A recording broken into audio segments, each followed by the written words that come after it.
한 주간 재계 경영자들의 일거수일투족을 살펴보는 CEO 풍향계 순서입니다. 네, 영면한 김우중 전 대우그룹 회장과 이혼 소송 중인 최태원 SK그룹 회장 소식을 윤선희 배삼진 기자가 전합니다. 세계는 넓고 할 일은 많다. 김우중 전 대우그룹 회장이 지난 9일 향년 83세를 일기로 별세했습니다. 셀러리맨 출신 김 전 회장은 황무지와 같던 1960년, 70년대에 대우그룹을 일궈 재계 2위로 올려놓은 기업가입니다. 자본금 500만 원으로 창업한 김 전 회장은 원단 수출로 기반을 다져 박정희 정권 때 고속 성장했습니다. 종합상사 전성시대를 열고 조선, 전자, 자동차 등 각 분야로 뻗어나갔습니다. 1980, 90년대 세계 경영에 나서 현지 법인 396개를 두고 해외 인력 15만여 명을 고용했습니다. 1997년 외환위기가 닥치면서 자금줄이 막혀 1999년 8월 대우그룹은 해체되고 그의 신화도 끝이 났습니다. 당시 대우그룹 자산은 현 재계순위 6, 7위와 맞먹는 70조 원에 달했는데 공적 자금만 30조 원이 들어갔고 실업자가 쏟아졌습니다. 대우를 떠나면서 따뜻한 말 한마디 건네지 못하고 헤어진 것이 무엇보다도 가슴에 사무칩니다. 진심으로 미안하게 생각합니다. 그가 남긴 건 맨주먹으로 세계에 맞선 용기와 도전 정신.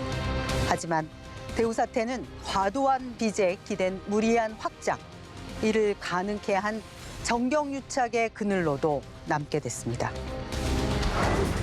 최태원 SK그룹 회장과 이혼 소송 중인 부인 노소영 아트센터 나비 관장이 재산 분할을 요구하는 맞소송을 냈습니다. 이들의 파국은 최 회장이 2015년 혼외 자녀의 존재를 공개하고 2017년부터 이혼 절차를 밟으면서 본격화했습니다.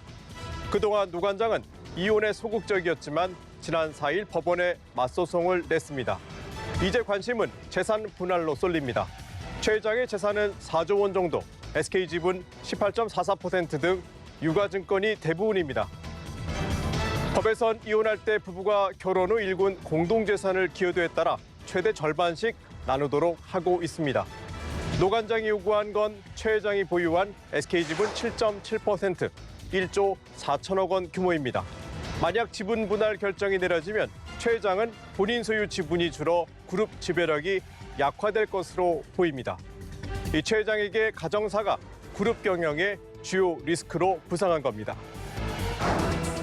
조현범 한국타이어앤테크놀로지 대표가 재판에 넘겨졌습니다. 검찰은 지난 9일 조 대표를 배임과 횡령, 범죄수익 은닉법, 금융실명법 위반 혐의로 구속 기소했습니다. 조 대표는 하청업체에서 납품 대가로 매달 수백만 원씩 모두 6억여 원의 뒷돈을 받고 계열사 자금 2억여 원을 빼돌린 혐의를 받고 있습니다. 차명 계좌를 이용한 사실도 적발됐습니다. 조 대표는 검찰 조사에서 피해 금액을 모두 돌려줬다고 해명했지만 법원은 사안이 중대하다고 봤습니다. 지난해 한국타이어 대표로 선임된 그는 조양래 전 한국타이어 회장의 차남이자 이명박 전 대통령의 셋째 사위입니다.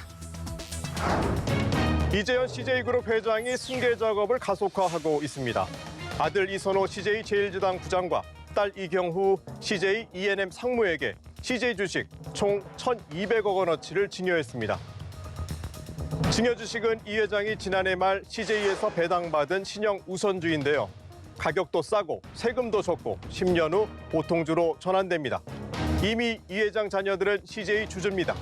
앞서 이들이 소유한 CJ 올리브 네트워크스가 올리브영과 IT 사업부로 분할했는데요. 이 IT 부분이 주식 교환을 거쳐 CJ 자회사로 편입되면서 자녀들이 CJ 주식을 갖게 됐습니다. 여기에 증여분을 포함하면 10년 후 보유 지분은 이 부장 5.1%, 이상부가 3.8%로 각각 늘어납니다. 하지만 시장에선 이 같은 분할 과정에서 3세의 지분 가치가 부풀려졌다는 의혹이 제기되기도 했습니다. 승계 작업을 하더라도 정당하고 투명한 절차가 필요하다는데 주주들의 이견은 없을 것입니다. 고 김우중 전 대우그룹 회장은 파란만장한 삶을 살았는데요. 자신의 저서에서 세상에는 아직 가보지 않은 길이 있고 아무도 해내지 못한 일도 많다고 말했습니다. 고인의 공간은 있지만 창조적 도전 정신은 새겨볼 필요가 있어 보입니다. CEO 풍향계는 여기까지입니다.